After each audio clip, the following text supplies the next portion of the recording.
Produced by Advantage Diecast, the Chevrolet Bison Class 8 heavy road tractor came on the 1/64 scale diecast market in 2019. There were two versions of the Bison produced, a sleeper cab and a day cab. Hi guys, I'm Logan, the 64th Gear Jammer Skeele. I'm the host of Toy Talk and the founder of Advantage Diecast. For this episode, I want to talk about models of the Chevrolet Bison that my Advantage Diecast made for only the best truck collectors. You can buy either a day cab or a sleeper cab version in 64 scale on my website with the links down below.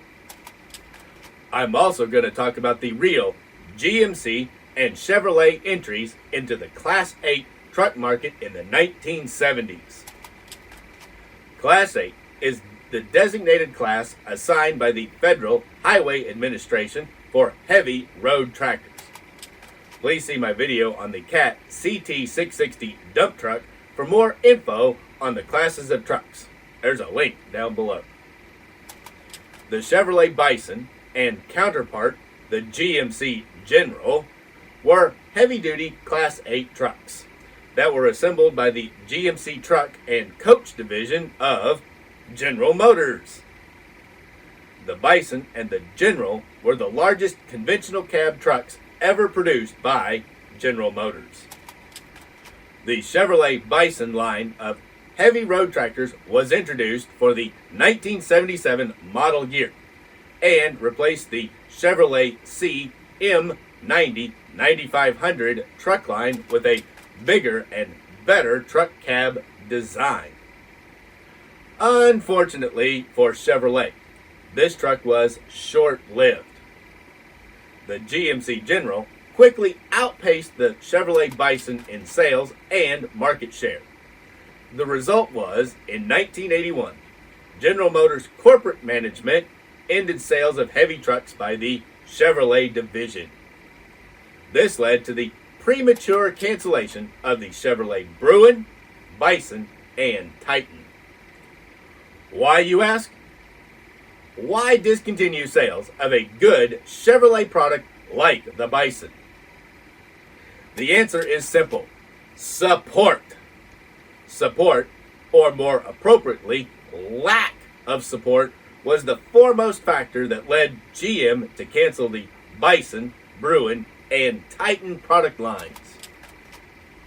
It seemed that Chevrolet had trouble getting Chevrolet dealers to tool up and provide support after the sales of these heavy trucks.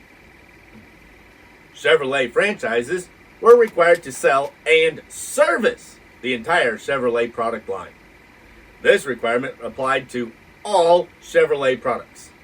In addition to cars and light trucks, this meant Chevrolet franchises had to have the ability to support medium-duty trucks and heavy-duty commercial trucks, P chassis, and school bus chassis. That was just too much to ask of Chevrolet car dealerships. After all, they were car guys.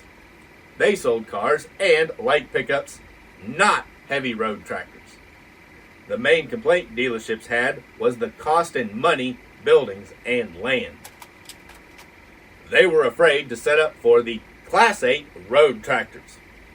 They thought that this would cost them valuable space and not be able to stock and sell as many passenger cars. Finding little or no support from the Chevrolet dealerships, the Bison, Bruin, and Titan 90 were discontinued in 1981 by GM and the Chevrolet division managements. A few years later, GM decided to leave the heavy Class 8 truck market completely.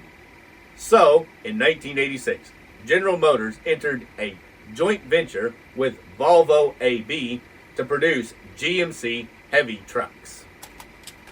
Under the joint venture, GMC design trucks were phased out in favor of white design trucks. In 1987, GM discontinued the GMC Astro cabover and GMC General Conventional. The 1988 GMC Brigadier was the final Class 8 conventional cab trucks produced by General Motors, even though it was badged as a white GMC. Stepping back to explain the changeover of designs that occurred during the Volvo-GM joint venture. Volvo AB acquired the White Motor Company in 1980. The 1986 Volvo joint venture with GMC would do business as Volvo GM Heavy Truck Corporation. The corporation would begin selling trucks under the combined white GMC product badge. Volvo GM produced the white GMC WC WI Class 8 conventional tractor. The cab design was introduced in 1980 as the White Road Boss 2, when it was still White Motors Corporation. Volvo GM favored this design over the GMC General design and kept the white design for future products. To show how good this cab design was, the model line was produced in all the way through the year 2000 in various forms badged as white, white GMC, Autocar, or Volvo. A full 20 years of truck production. And here we go, guys. These are two different Chevrolet Bison releases in 1/64th scale. They're both by Advantage Diecast, which is my company, and they are resin cabs sitting on die-cast frames. These little trucks have all the detail you could possibly imagine in them. Now, go on and pick this one up, the day cab first, and we'll start with it. The difference in the day cab and the sleeper cab is the sleeper and the color. The rest of the details are all exactly the same. It has a die-cast chassis for structural strength and a resin cab for very, very limited production runs. It has 10-hole Bud-style wheels, front and rear, and soft rubber tires. Fuel tank is resin, and the battery box steps and the ladder steps right here under the exhaust stack are also resin. Wheels are chrome plated, so is the exhaust stacks and the mirrors. A neat little feature that was common in the 70s was these oil filters on the side, the lube finders. Now, on the other side is the air intake, and you could confuse this for an air intake, but it's actually the oil filter for the Detroit that's under the hood. It has the Bison logo there and the lettering of Bison there. There's a turn signal on top of the headlight pod on each side. Two mirrors, one on each side, chrome plated. And then it has the very thin, very soft, well, softer than hard plastic, but super clear vacuum formed windows. And each one of these windows is trimmed out on the sides with a photo etch piece, so it looks like you have the wind wing and the window and all the trim. There's a vent door here that's solid, but it has a little black ring around it to make it look nice. Door latch and key lock. There's also a little mud flap hanging behind the front fender. Quarter fenders are back here, and then it has mud flaps behind. Also, tip up a little bit, it has a fifth wheel that's designed to haul DCP and first gear trailers, and then you can see it has a pogo stick with air lines and electric lines right there. Really nice. And then a diamond plate that's not chrome plated, neither are they're just painted silver, which is more typical as they would be aluminum on the real ones. On the back, this one has a Wyoming license plate and then two brake lights. Now the brake lights are just cast in and painted in red on this truck. Back window, again, vacuum formed glass, and then you might be able to see it up on the dash. Maybe not. I'll just turn it around. We'll look down through the front window. There. You can see on the dash right there, it has a CB radio mounted on the dash. There is a steering wheel, two sets of high back seats inside, full detailed dashboard, and it has all the gauges on the instrument panel behind the steering wheel. Then there's also a gear shift on the floor. we spared no expense. There's even pedals on the floor. Very hard to see there, but you might be able to see the gear shift inside, and you can see the steering wheel and then the dashboard. Turn around back a little bit. And looking through, you can pretty much see the gauges. Not great, but you can see them. They're in there. Really, really cool. The windshield wipers are just tampoed in black on the vacuum form windows, and then they did a center bar to make it look like a two-piece, and then they did black paint around the window for the gasket. The very front of this truck, there's another Wyoming license plate on the front bumper. Individual jewel style headlights. The dual headlights in each pod. Some of these trucks had singles, but most of them had the duals, and the duals look better. Turn signals on top. The Chevrolet Bison style grille, which was different than the GMC General. And then it has the Chevrolet bow tie right there at the top of the grille. And a really, really neat piece. Right there, it has the hood ornament that was on these trucks. It has the Bison logo on the front and the Chevy bow tie on the back. Because Chevy actually put a bow tie on the back. So that the driver, when he saw the hood ornament, he actually had something to look at. It wasn't just a piece of blank material. Over on this side here, there's also another Bison logo on the hood. And then there is your air cleaner. Now, the oil filter was chrome plated, but this one is painted in red with a silver top.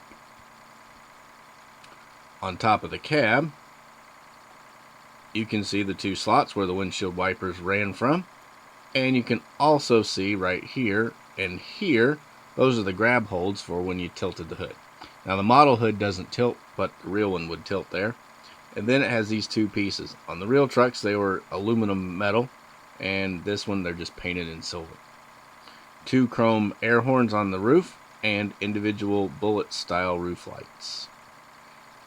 They're not really individuals, they're cast into the cab, and then they're tampoed in silver, and then with little orange for amber lenses. See the top of the air cleaner and the top of the oil filter.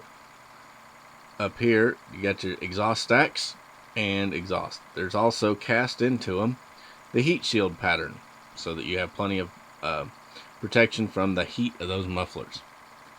In there is also the little window so the driver could see out and see what's beside him.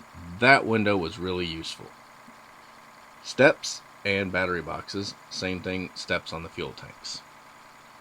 Underneath, really nice rear differentials with air brake canisters, drive shafts, and front spring suspension. No steerable axle on this truck, but that's okay. It's a shelf model, and that's what it's intended to be used as, is a shelf model.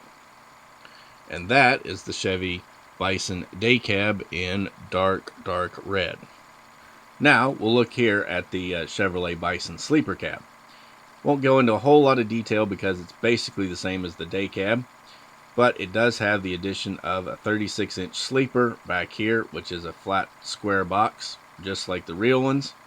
And then it is in black, and it has blue, orange, and tan striping on it. Really, really nice. They also wrapped the striping around the air intake, and then there's the Bison logo. You can see the top of the sleeper, top of the cab, and then there's the little hood ornament. Interior detail is all exactly the same, but that's really, really sharp. You're going to have a hard time finding a truck that's detailed out as much as these on the inside.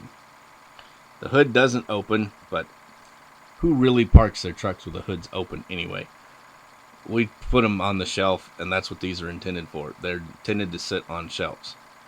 The fifth wheel's pivot, and then here is the lube finder. Now, the lube finder oil filter is chrome plated, and then they painted the striping around it just like the other one. Stacks, mirrors, all the rest of the details exactly the same.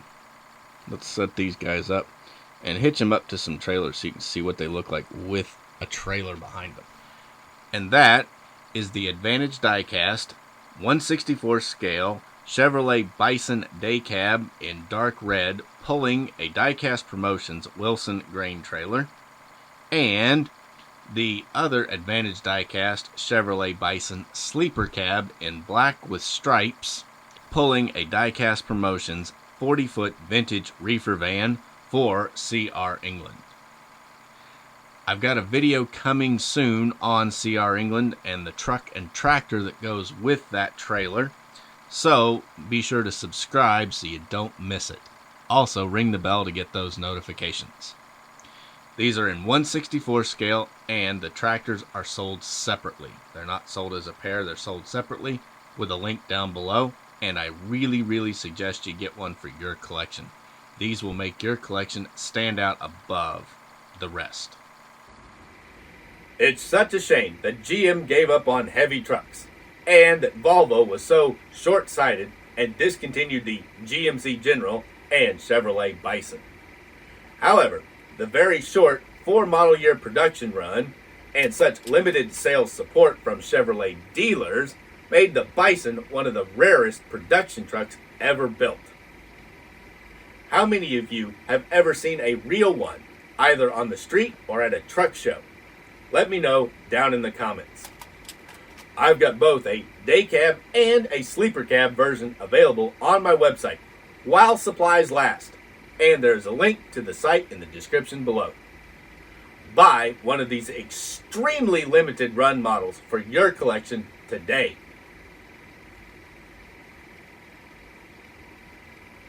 Please smash that like button, share this video, and subscribe for more great diecast reviews and info on the real machines. I'm Logan, the 64th Gear Jammer Skeele, founder of Advantage Diecast, and I'll be back soon with another episode of Toy Talk.